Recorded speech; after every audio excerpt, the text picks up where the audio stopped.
Hi, I'm Sam Sells, and welcome to my podcast, Clean Money. I like to say investing matters, and my show is to talk with everyday folks that are not only creating great success, but making an impact in society and improving the lives of others.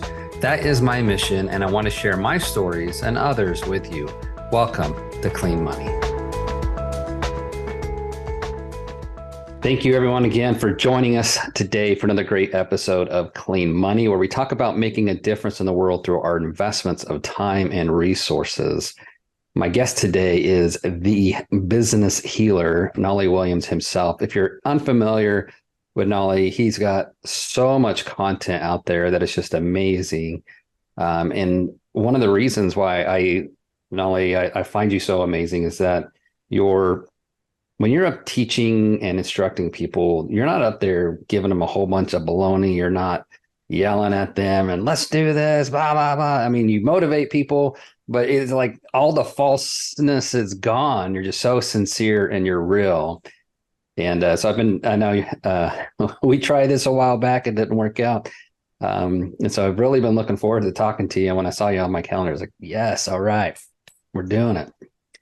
So for those of you who don't know who Knolly Williams is, he is the business healer. He runs 3 separate and distinct 6-figure businesses while working just 3 hours a day, ever elusive time.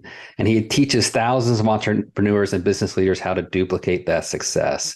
Knolly is a bestselling author, an international speaker, and a thought leader who has built multiple 6- and 7-figure businesses from scratch. You built a 7-figure record label, and in your 20s and your 30s, you became one of America's top real estate brokers, selling more than 1,000 homes as a solo agent during your first 10 years in real estate. That's impressive. Today, Knolly inspires tens of thousands through his YouTube channel, coaching club, and 3-hour workday bootcamp. Thank you for joining us, Knolly. I'm excited. Samuel Sells in the house. This is a long time coming, man. We tried to do this before, and my old Puerto Rican internet wouldn't let it happen. But here we are. I appreciate you being patient with me. Yeah, absolutely. And again, just I want you to know that very sincere about that. Just the way you teach, I really enjoy just the way you teach, and that speaks to my heart and my soul. I don't like being yelled at. I've been in the military. I'm tired of all that stuff, right? I don't need false motivation. Right. Yeah. I appreciate that, Samuel. That means a lot to me. It's taken a while for me to become authentic. It didn't always start out that way. I think I started out trying different things and different styles early on in my speaking career and teaching and training.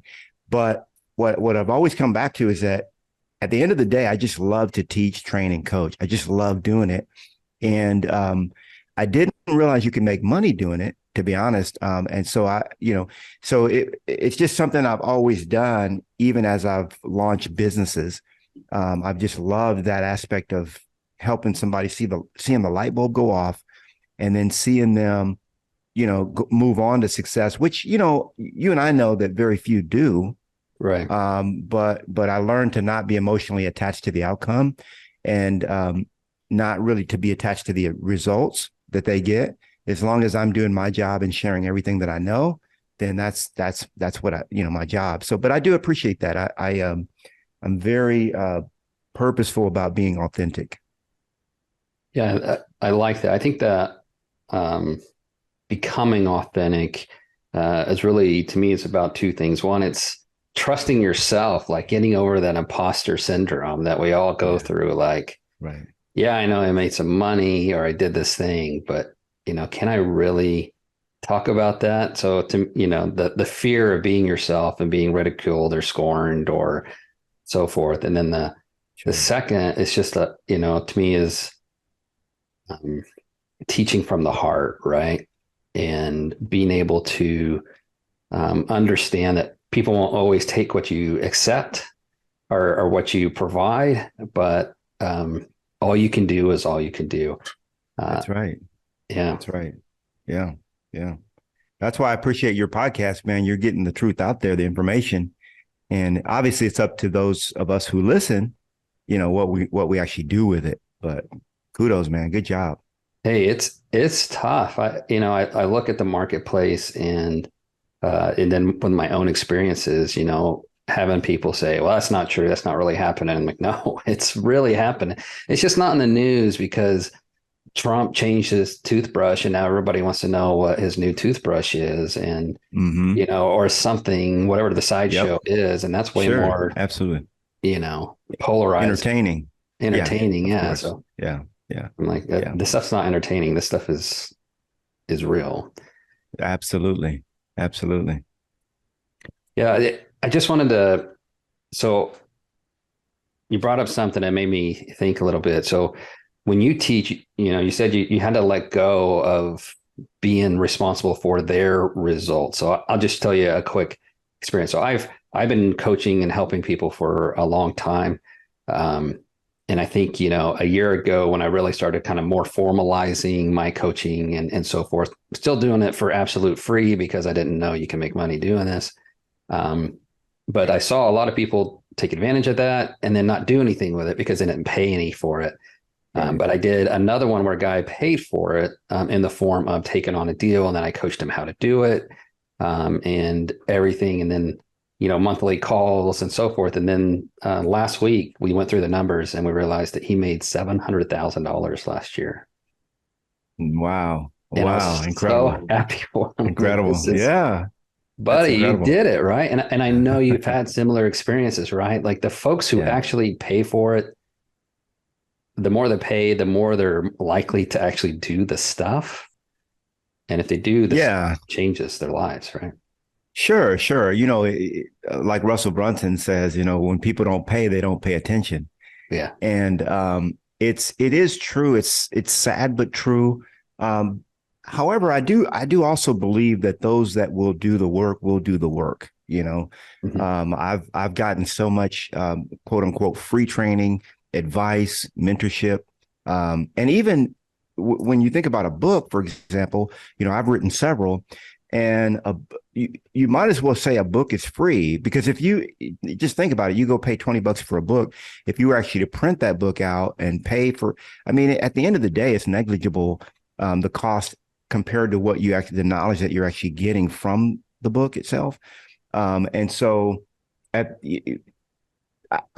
believe that those that will do the work free or otherwise, but there is something to that additional layer of accountability that happens when you actually pay money out, because now you're looking to yourself and saying, wait a minute, Buster, I just spent $1,000 or, for example, I in a week and a half, I'm going to Michael Bernoff's event. And it was over 7,000 to attend. And it's 3 days, a 3-day event. Now, if it was free, there's probably not the level of commitment that I would put into it. Just knowing myself, that now that I know, okay, I spent $7,000, I got to go here and I'm in. Like as soon as I walk through the door, I'm like, what's up? Hey, I'm raising my hand without the question being asked. You know what I mean? Yeah. Because I'm fully going to participate because I want to get my money's worth. Yeah. It's like going to a buffet. The buffet's free. You just grab, but then you pay for it. You're like, hey, I'm getting my money's worth here. That might be a bad thing actually. It might be, especially for me. Got to go back to Ross and get some more shirts because I can't fit into them. Like those little elves in the closet keep shrinking my clothes. Exactly. That's how it goes. Yeah. So tell me, how did you come up with the idea of the business healer? You had done a bunch of businesses, some very successful. I'm sure you had some very big trials in that process. But why the business healer? Where did that come from? That actually came from when I was 10 years old.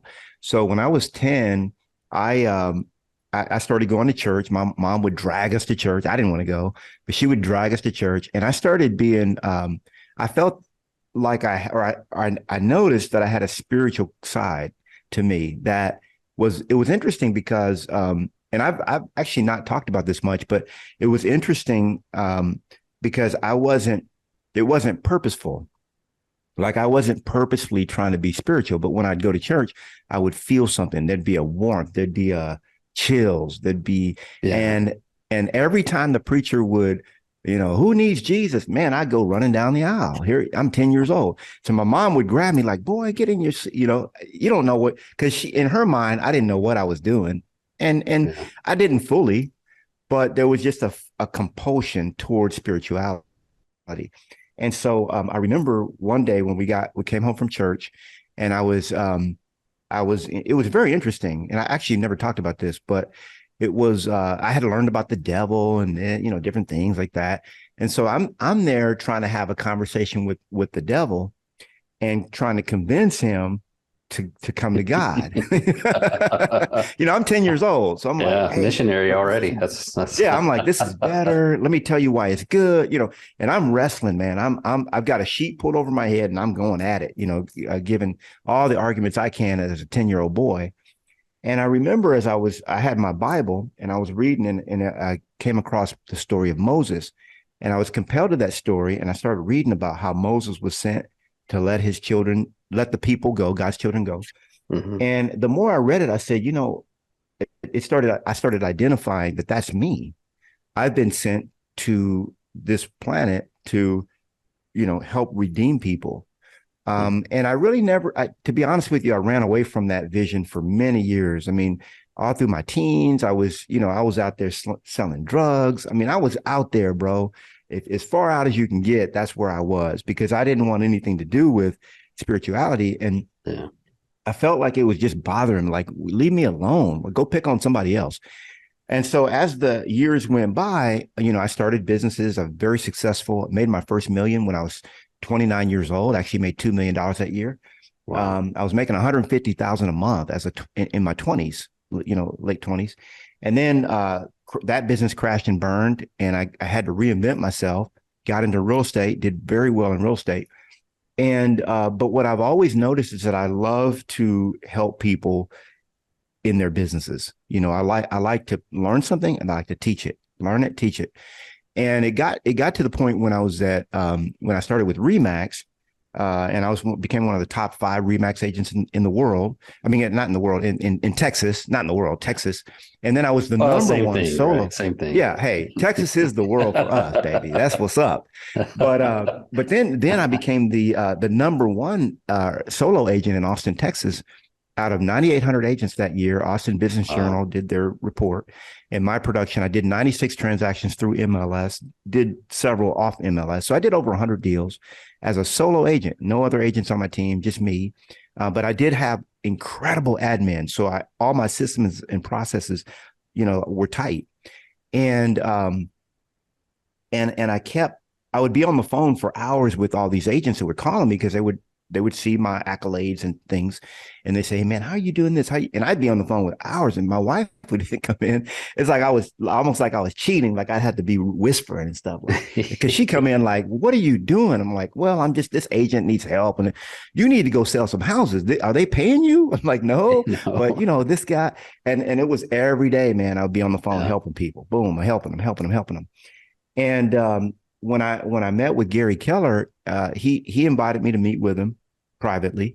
He recruited me to Keller Williams, and what got me was, he said, you could actually make money for coaching. I said, tell me more about that. He said, yeah, you could.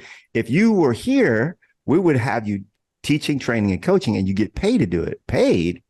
Like people actually pay. Yeah. And it's interesting because I did have a coach. I paid $1,000 a month for my coach 8 months into the business. So I knew that there was a thing as paid coaching. I didn't see what I was doing as that. You know what I mean? Like I was just helping people like when they need help. So anyway, lo and behold, as I started working with Two Market Media, and great folks over there, they started looking at my process and everything that I do, and the whole purpose, like me being sort of a Moses going into businesses and saying, hey, here's what you're doing great. Here's what you can improve. And then given that blueprint, it's like, man, that's how the business healer was born as a name. It's kind of what I've always done, but Yeah. now we have a name for it. Oh, So that's Hank great. Norman and his genius, he said, man, you're the business. Or maybe it was Steve. Yeah, I think Hank saw the healer side of what I was doing for businesses, because I'm real big into also the four bodies, the spiritual body, physical body, mental body, and emotional body. And I'm big into the subconscious and conscious mind. And in the quantum field, I do most of my teaching comes out of quantum physics, in that realm. So it's like combining all of that with your business, and it's basically the business healer is a culmination of all that. Because here's what I believe, Samuel. I believe with all my heart that we can't separate our business from who we are. It's just an extension of us. And a lot of people do try to compartmentalize. It doesn't really work in the real world. In their mind, it might work, but in reality, it's all encompassing. And so I believe that many businesses out there, just like individuals, need a healing, and could use a healing. And here's how I say it. If you can't step away from your business like I did, I just was gone for 3 weeks, 21 days exactly, just got back. You can't step away from your business and it still continue to run by itself without you, then your business needs a healing, because the purpose of a business is to serve the owner. And if your business serves you, then you got a business. But if it's the other way around, you don't own a business, the business owns you. And so a healing process can occur where you can go to where you actually now own a business again, if you ever did in the first place, and you operate it as such. So that's sort of the culmination of the business healer.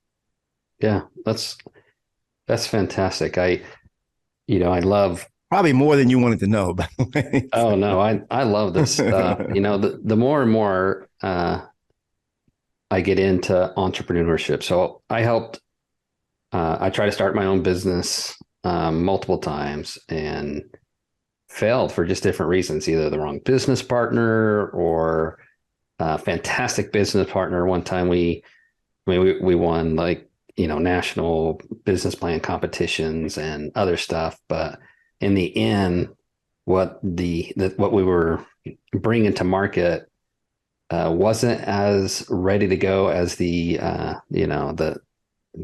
PhD scientist was making us believe it was. So once it got into the hands of Columbia Sports and others, they tested it, and they're like, no, it works sometimes, but it's not repeatable in a scalable way. And so that just took our highly valued business and brought it down to zero really quick. Wow. And it's like, wow, well, I guess we're doing something else now. But in the end, I mean, why our business has been successful at times and not been successful at times is because, our focus and, the market always gets a say, right? Sure. If you're producing widgets that nobody wants to buy, then either the widget's wrong or your communication about the widget's wrong, and maybe both, right? Yeah. People will buy a lot of stuff that they don't like, want, or use. They just get convinced to buy it because of the communication. Sure. Absolutely. Absolutely. Or so they buy stuff that they should be using, but they don't use it because they don't really correlate why it's important to implement that into their business or life, Right. Yeah.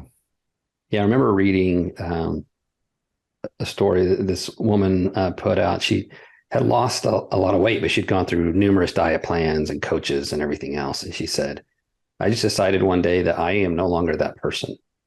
Mm. And because I'm no longer that person, I no longer eat that food. Mm.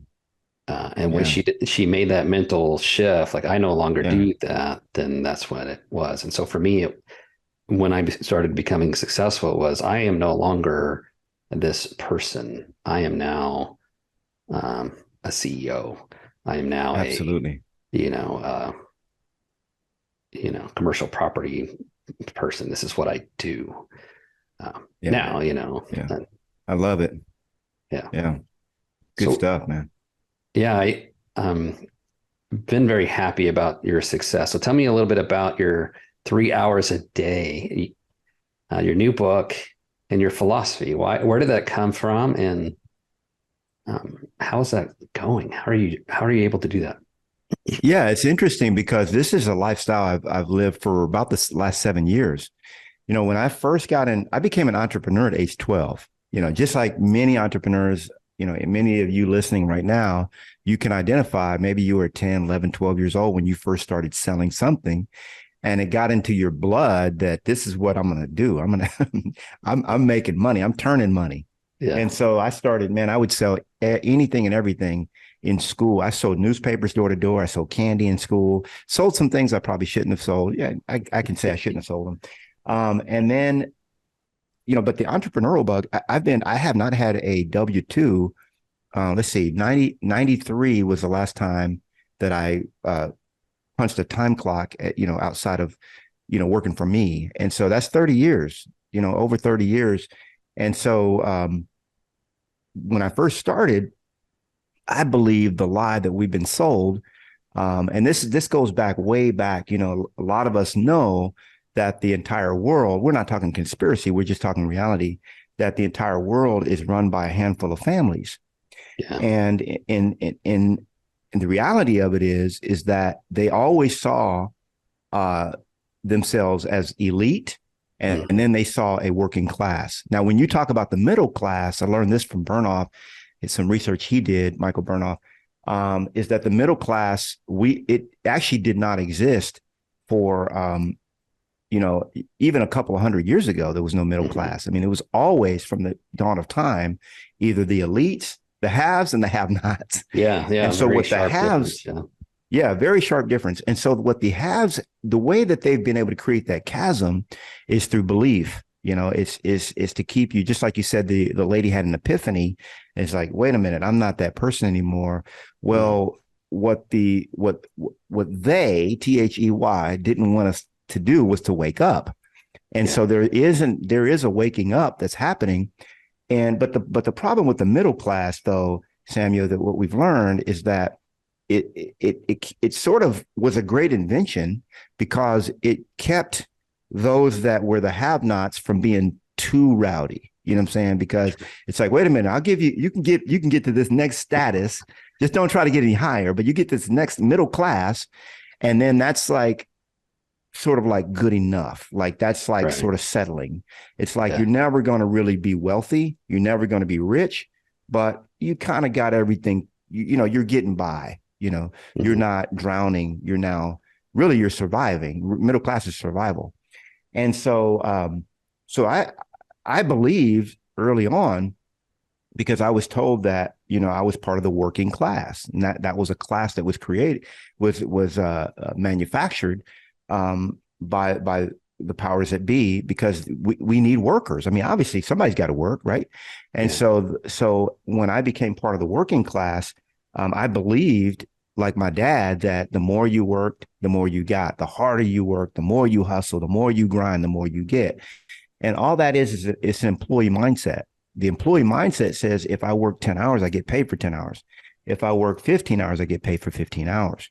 So, but the CEO, the entrepreneur, the real business person mindset is, how can, there's three questions I started asking. Number one was, how can I make more without working more? How can I make first question I had was, how can I make more money? And the obvious answer was, man, put in more hours, bro. That's the employee mindset. Yeah. So then I was like, wait a minute, how can I make more without working more? Like, I don't want to work more, because I was working 14, 16 hours a day. How much more do you want me to work? And so then the question became, how can I make more money without working?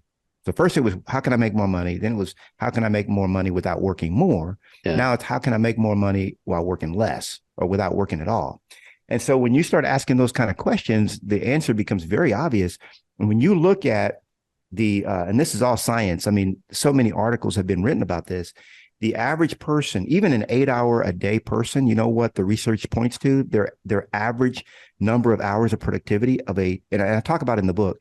A person that's punching a clock, working 8 hours a day, they have 3 hours average productivity. of that day.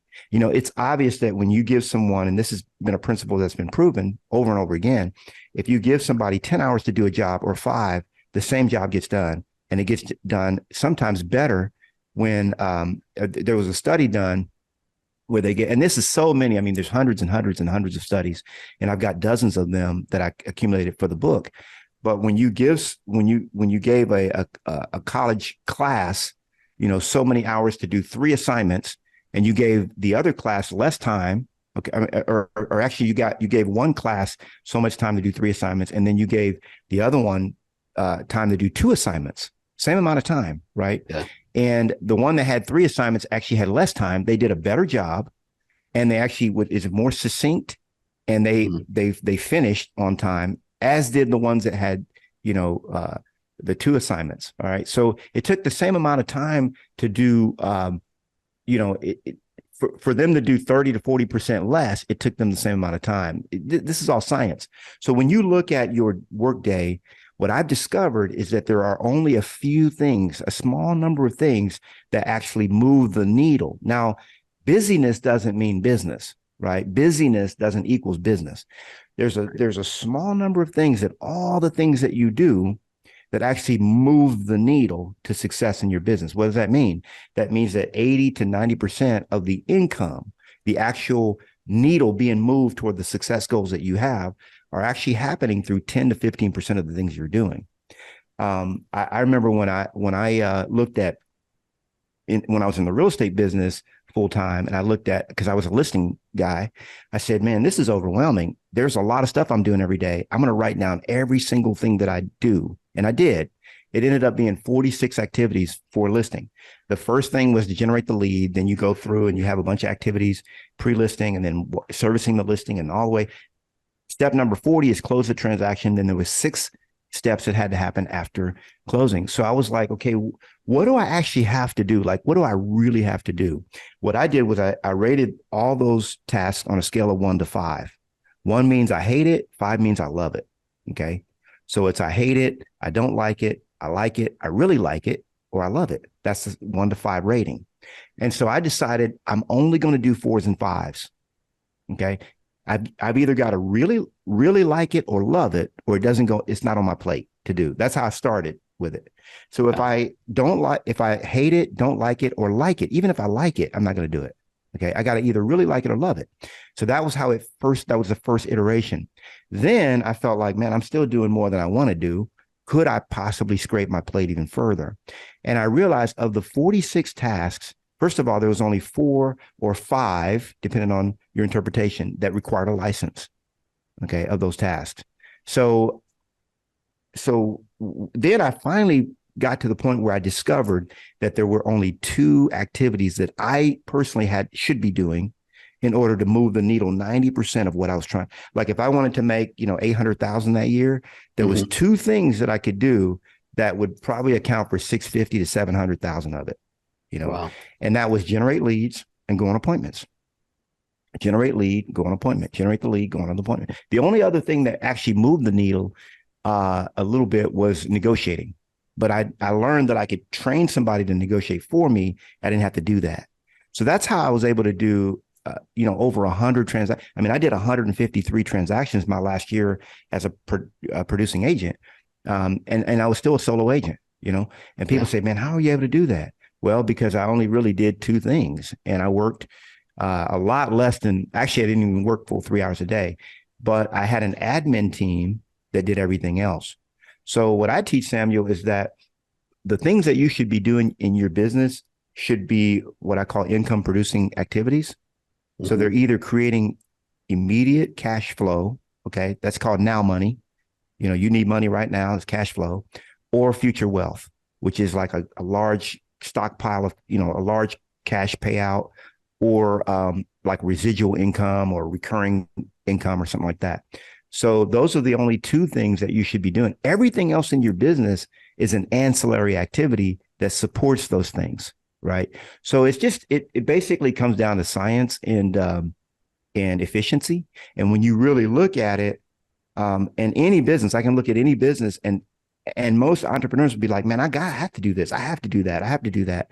But when I really look at their business, Samuel, I find that 90% of the things that they're doing, they don't actually have to do. And they could delegate it if they knew how.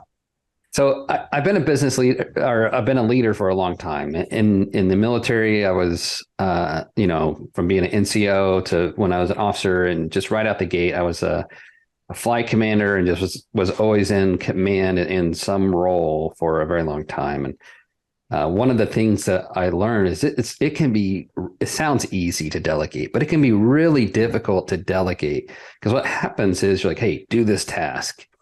But the person doesn't know what in the world you're talking about. They're just going to agree, okay, because they want to sound amiable. And then they're going to produce something that you didn't like, and then you're going to get frustrated, and then you're going to do it yourself. And so you didn't delegate it correctly, or it just all stays in your head and you never delegate it because you said, just like you said earlier, I've got to do this myself. And that's not true. Mm-hmm. So yeah, the folks who don't know how to delegate, and sometimes that's me, sometimes that's all of us, right? Because you're like, that's all of us, man, all of us. Yeah, you're like a hobo with a ham sandwich. I'm not letting go of this thing, right? This is my sandwich. That's right. So how do you help a new or any person that you're trying to teach? How do you help them delegate and figure out, how to delegate? So in the book, I talk real extensively about this, because where people really fall into a trap is, and I talk to you and I coach so many entrepreneurs and business leaders. I mean, we know the patterns, and what most of them will tell me is, man, I tried delegating. People suck. They're no good. Right. And that is probably true. It's not untrue, but the reality is when Michael Gerber kind of brought this up in the E-Myth, there are whole industries that can take minimum wage workers and actually have them running a multi-million-dollar enterprise. Okay. But it's all in how you train. Okay. And all in how you hire. It's so critical, so sometimes it's a bad hire that you had, because a lot of people have had bad experiences hiring. Sometimes in most cases, it's just that, like you had alluded to, it's not that your people suck, it's that you suck. Yeah. You don't suck as a leader, you don't suck as a businessman, you just suck as a trainer, because you've been doing that for 10, 15 years, and you train them for 10 days or 10 minutes. And you expect them to have the aptitude. So the reality is, what I teach is it really all starts with a really good, what we call a team operations Bible, which you don't put together. Okay. You're going to have your admin. Your first hire is going to be an admin. That's going to be, typically you want to hire the opposite of you. It's interesting that entrepreneurs they'll make a list of all the things they don't want to do anymore. And then they say, man, I'm going to hire somebody just like me. Well, that person's going to hate their job, because now you're, so I teach a lot around personality profiles. Mm-hmm. The first thing I teach in the book actually is to hone your superpower. That's a whole nother track of training. So you have to understand and know who you are. We've heard before, hey, you got to start with why. And I love Simon Sinek, and I love that concept. And I do believe that why is a foundational. But what becomes before why is, who are you? Because if your why is anchored into an identity other than who you truly are, and you don't even know who you are, you've never taken time to really discover your superpower, your genius, what we call a zone of genius, then your why may not even be apt. It might not even connect with who you really are. So you have to know who you are first. That becomes a foundation, and then your why is a natural byproduct. It's like saying, Samuel, why does a rose bloom? Mm-hmm. Why does a rose bloom? Because it's a rose. That's what roses do. So once you know you're a rose, you're like, oh, I'm supposed to bloom. This is what I do. And so your why is really a byproduct of first of all, knowing who you are, first and foremost. And then this whole idea of letting go and allowing someone else to, having trust in someone else with your business, you have to hire the opposite of you in most cases. Okay. It's not every case, but you do your DISC profile, your genius test, your passion test. You do one or more. There's 4 different tests that I love. And then I say at least the two most critical ones are the genius test which you can take for free, and the disc profile. The reason those are important is because they kind of share what your personality profile is so that you can hire the opposite of who you are. Okay. And then now we've got everything happening in your business.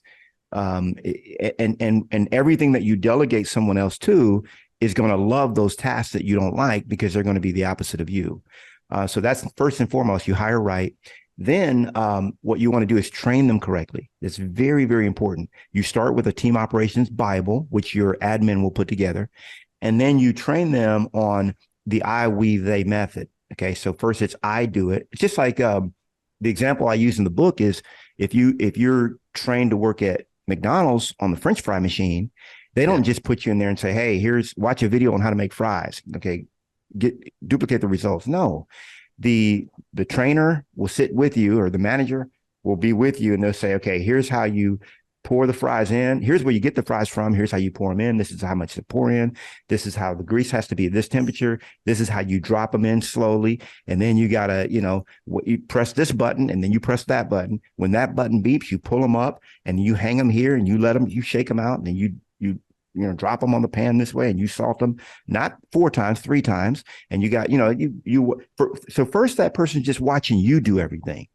Okay. First it's I do it. Okay, you watch me while I do it. Then it's we do it together. I pour the fries, you drop the basket. You pull up the basket, I salt it. So now it's we're doing it together. Okay. Then it's I'm laying deep in the cut and I'm watching you do it. I want to see you do everything, Oh, now they do it. Okay, that's proper training. And I tell my students all the time, my coaching clients, how would you like me to fly in to Birmingham, Alabama, and I'll be there for 3 months, and I'm going to personally train your staff. I'll be there for 30 days. I'm going to personally train your staff. Do you believe that your business will be able to launch? Oh yeah, Knolly, oh man, if you came and did that, that'd be great. I'd love. And they all raise their hand. They want me to do that. Yeah. Well, I guarantee you what would happen, Samuel, is I would fly in, I would get their team, I would get them up speeding. And then I say, you're not even permitted to come back for 30 days. I don't even want you around because I don't want to spoil the results that I'm getting. Then they'd look around at their operation. They'd say, man, what is going on here? There'd be money in the books. Okay. Everybody be humming. It'd be a well-oiled machine because I always test out as an engineer. That's just how I think, that's my profile. And so, and then they'd be looking around like, who's doing all this work? The same duds that you were about to fire, the ones that you said were no good, those same suckers, they're running the operation because now they have good leadership. Now they know what they're supposed to be doing. Okay. So it's not all about just getting all new people. Sometimes that is a mistake. You had a bad hire. I get that. That does happen, especially if you didn't hire right to begin with. Okay. You didn't disc profile them. You didn't genius test them. You didn't go through all the Uncle Knolly system that I teach on how to hire people. You didn't have a good, what we call JD. It's super important to have a great job description. And then your team operations Bible sucks. So there's certain things that you want to have in place, but the reality is it's not always the people. It's the way they're trained and the leadership that they're getting. Okay. That's what could use improvement. And many of us just haven't, we've learned to be employees, but nobody's taught us how to be a good, employer, boss, or a good CEO. Yeah. Yeah. Yeah. I find that,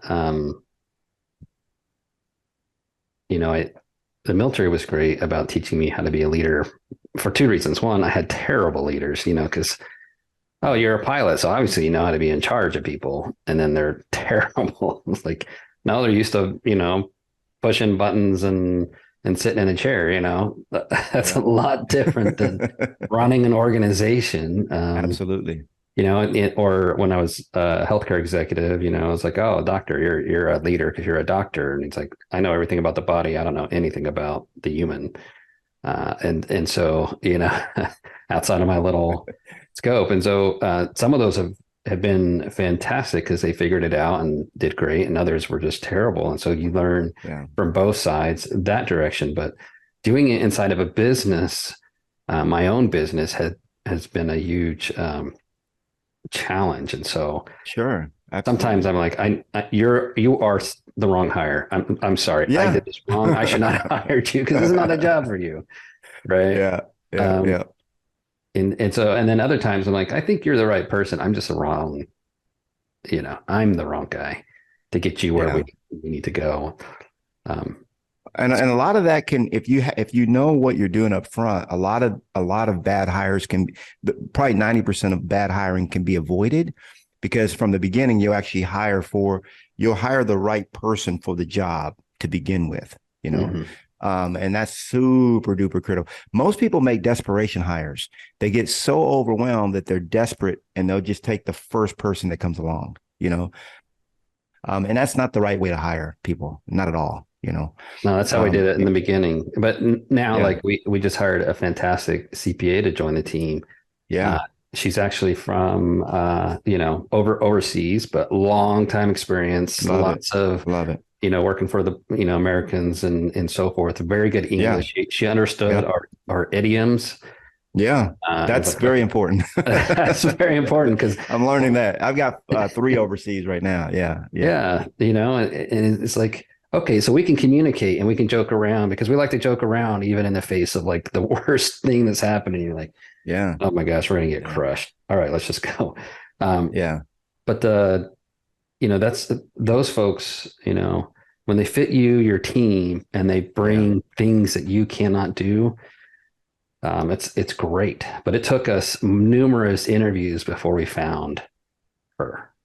Yeah, and it's worth it. It's worth it. The other cool thing, Samuel, is that when you hire right, you only have to ever hire one person, Yeah. because from that point on, that person will hire everybody else. Okay. That's a whole different. Now they might not, I mean, if you're looking to replace yourself and things like that, then that might have to step in for that. But when you hire a really, really, really high quality talent as an admin, and you Mhm. teach them your system, they really can help you at least go through the whole process of hiring everyone else eventually that you need.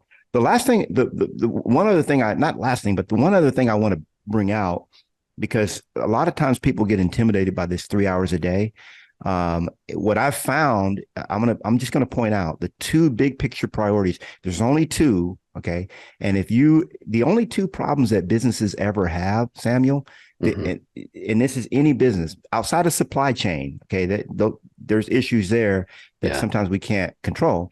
But if you're outside of supply chain issues, your two biggest issues are going to be time and money. Okay. You don't have enough money, you don't have enough time, or you don't have enough time, you don't have enough money. And if you don't have enough money, the two big picture priorities for you, 90 minutes a day, okay, is going to be lead generation, number one, for 90 minutes. And it's going to be closing sales, going on appointments, whatever closing sales is for you, that's what it's going to be, so it's going to be lead generation and appointments with potential prospects, clients.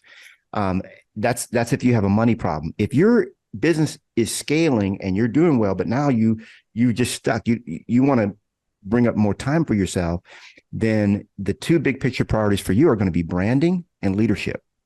Okay, branding in the morning, leadership in the afternoon, and or however which way you want to do it. So it's 90 minutes of each. And to give you more of a comfort level, 3 hours a day is the extreme version of it. But even if you're working 6 hours a day, 8 hours a day, what I teach is that you basically snap 3 hours a day into your schedule so that you are at least getting the most dollar productive activities, or income producing activities done. It's interesting, Samuel, because I've coached, I coach people one-on-one, and I was with, I won't say their name, I don't want to embarrass them, but I'm looking at their week and I'm like, what are y'all doing? So I'm having them document everything they do. I'm like, okay, I noticed you worked 10 hours on Monday. Like, you didn't do any lead generation and you didn't have any appointments. So like, you did 10 hours of stuff it's going to get you 10%. Like, they want to make $1 million. So that's going to make you $100,000 this year, where the 900,000 is going to be made from these other two activities, which you did none of on Monday, like not even 10 minutes. Yeah. So what I say is, if you want to work 10 hours, Uncle Knolly's not going to come and rain on your parade. You can work as many hours as you want, but I want to see you working 3 hours a day on the most income producing activity, which is only going to be two, depending on where you are in your business. Yeah. Lead gen, appointments, or branding Yeah. and Branding and leadership, yeah, branding and leadership. Knolly, That's it. And yeah. the thing is, branding really is another form of lead generation, because like branding is like having your podcast, being on you know, launching your TV show, doing your radio show, whatever it is, your YouTube channel, your Instagram, all that stuff is branding. You have to be purposeful about it. Okay. But like now you're the ambassador of your brand. Okay. It's you Inc. Right. And you become the ambassador. And so when you go out, that's what you're doing. And that's high level lead generation. And then leadership, instead of you doing all the stuff, you're actually you're actually leading your team. You go from being a band leader, okay, to an orchestra conductor. The orchestra conductor, man, everybody that comes in the orchestra, they know what instrument they're supposed to play. They know how to play it. They know, man, they're professionals, bro. And all you have to do is be up there, move. Okay, hey, you come in right now. Yeah. Now the band leader. If you've been a band leader, that's not so easy. You got to book the gigs. You got to go, you have to figure out where you're going to sleep. You got to make sure the van has gas, all that stuff you got to do as a band leader. Sure. And the band, they're not doing anything but sleeping and getting up to play, right? Or goofing off. But when you become an orchestra conductor, that's next level. So, yeah. Anyway, I love it, man. Good stuff, bro. Yeah, I love it too. I think you've just given us a very valuable coaching session, and I encourage anyone who's sat and listened to Knolly as I have. And look, I'm gonna go back and listen to this again, because you laid out such incredibly good nuggets. Even for myself, I used to start out with people like, "What's your why?" And now I start out with people like, who are you? Where are you going? Yeah. What's the end? Like the number one spot is where do you want to end? Right. Who are you? And then we'll align the why and all that to the specific path of how you get there. But let's back up to I know your name. That's super important. I used to watch the Justice League. I'm aging myself.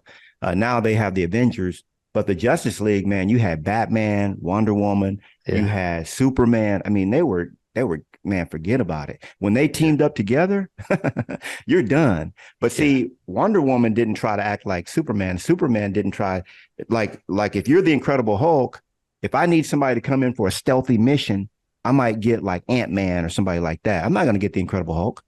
All he knows how to do is smash stuff. You bring be quiet, Hulk. No, he don't know. No. He's the Navy SEALs. They go in and break stuff. Make a big scene about it, and it's going to be on the news. No, you want stealthy? Those are not the guys you hire, right? And the thing is, once you know who you are, you don't have to judge it. Like, oh man, I'm the Incredible Hulk. Crap. Don't worry about it. Now we just partner with somebody that's stealthy, and then you come out and do your thing when you need to. Right. But let them do with their thing, And so that's how you have to look at it. And I used to start with what, I used to believe it was all about the why too. But what happened in my coaching was people would say, man, my grandkids are my why. And we'd be coaching for like 6 months and they're not hitting their numbers. I'm like, well, I guess that why isn't big enough, is it? I hate to say it, but there's something's not, you have a block here.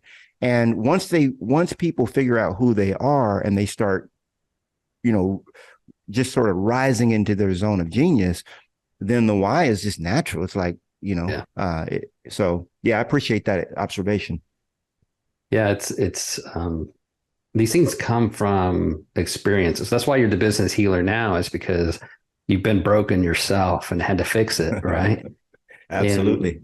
And I see these comments on Instagram and socials, which you should never read those comments anyways, a lot of times, because the first thing a lot of people do is like, fire them, burn the witch, kind of thing. Like, and then they, I would never do that. And like, but you just did it all over Instagram. So you're the person in the ground, like, burner, and it's like, okay, let's back up a little bit and let's try and understand what's going on. And they did this. I've done the same thing before, and I understand why I did that. Absolutely. But hiring a coach or getting with somebody who can help mentor you will save you on that humiliation and that experience. And other folks, maybe they just haven't been into it yet, or they're hiding it. which is also Yeah. very common. Yeah. Yeah. Very common. And, that's the reason I wrote the book 3 hours a day. I want people to not just have fluff, but have a blueprint. It's a 7-step blueprint, roadmap for going from understanding your superpower. And then we evaluate your business, and then we show you how to balance your business. And then we show you how to delegate your business and so on. It goes all the way through. And it's easier than most people think. It just requires you to think differently and realize that most of what you've been taught about running a successful business, maybe not most, but a lot of it has been a lie, because it still comes from the employee paradigm, the employee mindset of trading time for dollars. And that's not what we're talking about at all. Right. The system is rigged. It's, if you want to say it that way, Yeah. We are the education system is geared and designed to teach us how to be employees. It's not designed Absolutely. for economic success. It's not designed for really any type of other success other than to be a really good employee. That's it. Yeah. Yeah. Yeah. Yeah. And that's okay. That's okay if that's who you are. If you're an employee, that's fine. We need worker ants. God knows I need a few. Yeah. But if you are an entrepreneur, you already know. We don't even have to tell you. You're like, man, I'm not that. I'm this person. We're misfits. That's what we are. Mm-hmm. And if you identify like, man, I'm an entrepreneur, then you've already done the research. You know that 99% of all businesses in North America are they're run by small business owners. Mm-hmm. And so obviously we have to have workers. But we're talking to you. If you're an entrepreneur, this book is for you. Mm-hmm. So yeah, I can understand education being written that way, because it's, obviously the people that created the educational system needed more workers too, mm-hmm. for their industries that they run. And so, but when you start letting those beliefs permeate what you do as an entrepreneur, CEO, that's when there's a problem. It's like, wait a minute, that you got the wrong textbook, buddy. We're talking about something different here. Yeah, and I love that, and thank you for pointing out that we do need worker bees, and there's plenty of folks that's just what they want to be. And my father-in-law, sure, 27 years in the Air Force, retired as a chief, then spent another 20 something years as a civilian. Government employee. Like, that's what he wanted. That's what he's always wanted. He loves that. I need a clear set of guidelines. I'm going to follow those guidelines. And if anyone does not follow those guidelines, I'm going to get them. And they have no desire to be entrepreneurs. It's like, okay, desire at all. No desire to invest. No desire to, just like, nope. I got my secure thing. I still believe, employees can actually be a lot more efficient using the 3 hours a day model. They could be a lot more efficient at what they do. Unfortunately, they're just not incentivized to do. Most employees could do what they do, outside of maybe factory workers, and there's a few others, but they could actually do what they do in 3 hours versus the 8 that they spend. If we really looked at the efficiency, by the way, the Homo sapiens brain is incapable of being super efficient for more than 90-minute increments. So what I say is, you work your 90 minutes, you take a break, and then you put in another 90. Man, you can get so much done. When you show up to your day, this is me, eventually when you get to where you're just working 3 hours a day, whether that takes 9 months, a year, whatever it takes, or you may never want to get there. But if you do, it's basically when you show up to your day, you're like, I got 3 hours today. And by the virtue of the fact of how much time you have, you just cut stuff out. Like, nope, we ain't making that call. I remember back when I didn't have enough money to pay my bills. I don't know if you've ever been there, but I have. I had more bills than money. Probably you haven't been there before, but I have. And I remember my wife used to pay all the bills, and I would tell her, I say, hey, don't pay this one. We'll pay that one in a week. Pay these two. No, that one can wait. We'll pay that at the end of the month. That one we can wait for like 2 months. These three we got to pay. We would go through like that. And finally, my wife said, I'm done. When I have bills, I pay them. I'm like, but we don't have enough money. You can't. So she really couldn't get that concept. And so I took over the bill payment I've been doing it ever since, but we've been working together for 30 years. working well together, but in that one area. So the thing is, when you know you have this much time, the cool thing is, you basically get it done in that amount of time. Yeah. That's fantastic. I love that. I've learned in my days that about every hour and a half, I need to step up. I walk outside. I can take a phone call. I can do something like that. That is not production oriented, but maybe relationship oriented where I'm just listening or something like that. But understanding that has helped me become far more productive. And then when I come back and sit down, it's game time and it's work production, whatever that be. Knolly, we've talked for a long while. I know a lot of our folks will want to reach out and find out more about, your books and everything that you do. Where can our listeners find you? So the easiest place to find me is on my website. You can find all my links to Instagram and everything. It's knolly.com, KNOLLY.com, knolly.com. I do recommend you get your hands on the book, 3 hours a day. You can go to 3 hours, the number 3hoursAday.com and pick that book up. And it really is the blueprint. It's A to Z. It leaves nothing out. Appreciate it. Wonderful. It's been fun, man. The time flies, bro. That's been fun. I'm so glad we were able to get you back on the show and that we had this time. It's been an absolute pleasure. I'm going to get the book because I'm interested in making sure that I am more productive in my life and absolutely more focused. And I know that'll make my wife happy for sure. So we'll make sure your links to your bio and to your website are in our show notes. Thank you. You've had such an impact on me. You've had such an impact on so many other people. And I love that business healer. Clean money is what we're all about, is figuring out how to have an impact in other people's lives. I love that you also are very open about your religion, or that that spirituality plays a role in our lives and that we should not separate who we are from how we do business. Absolutely. I'm a big believer in that. I don't go out and proclaim my religion on my shoulder or my sleeve, I guess to say, but it is an intricate part of who I am and guides how we do business for sure. Love it. Thank you again for being on the show. Any last words? Well, I just, believe in yourself. You can do this. A lot of times we feel like, hey, I'm inadequate. But I just want to encourage you that, myself, I come from an abusive, in terms of I was abused as a kid. I was beaten with extension cords and I had an angry mother, and so I survived that. When I was 7 years old, I was in speech therapy. Nobody could understand what I was saying. And so every time I get on stage, it's like, boy, you that kid that was going through speech therapy. What makes you think you deserve this? So there's always that voice there, but I want to encourage you to just transcend that, move past it, push through it, and become who you are and bring the world what you have. So I appreciate, Samuel, you allowing me to have a voice here as well. Bless you, brother.